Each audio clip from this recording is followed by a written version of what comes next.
All boats create a wake, which is why all boaters need to be aware of the damage large wakes can cause and the dangers they present to others on the water. The Own Your Wake campaign was created to make boaters aware of those dangers and to encourage them to take control of their own wake. Hi, I'm DNR Conservation Officer Arno Pashavi. Under Minnesota law, the damage your wake causes can be treated the same as damage caused by an actual collision. To avoid causing damage, here are some tips to follow.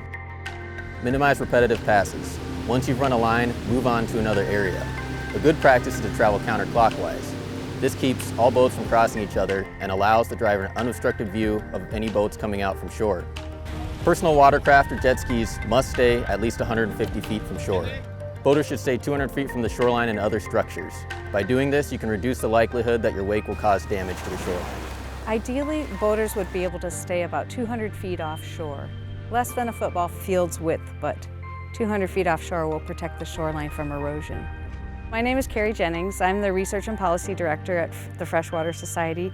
When boaters are too close to shore and traveling too quickly, it causes the wake to impact the shoreline.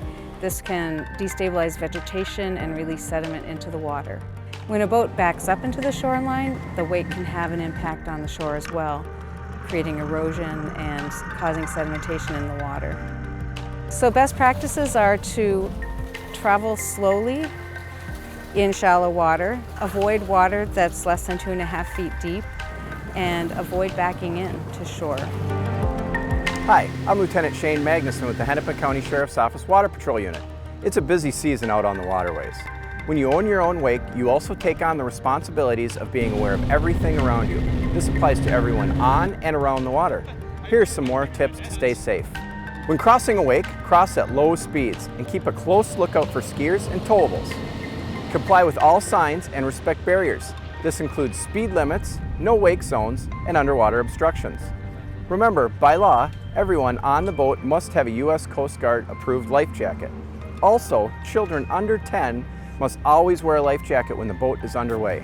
Finally, never consume alcohol while driving a boat. It is unsafe and you could face a fine or even jail.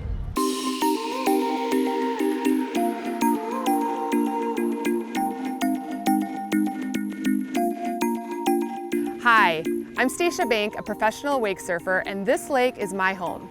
I want to talk about being courteous while on the water. Minnesotans use water for all sorts of activities: fishing, boating, water sports like myself, kayaking, swimming, and more.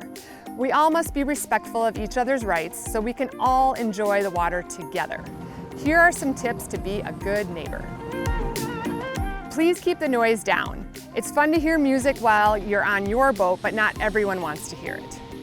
Boaters, when you're out on the water, keep your wakes to a minimum near others using the water. Be respectful and give paddleboarders, kayakers, and anglers plenty of space. Have a designated lookout to keep an eye out for other boats, objects, and swimmers. And please don't follow other boats too closely, especially if a rider or person is being towed. If you're following too close and that rider falls, there's the serious possibility of tragedy. For our family, the lake is our favorite place on earth. Please be respectful so we can all enjoy it together. Own your wake.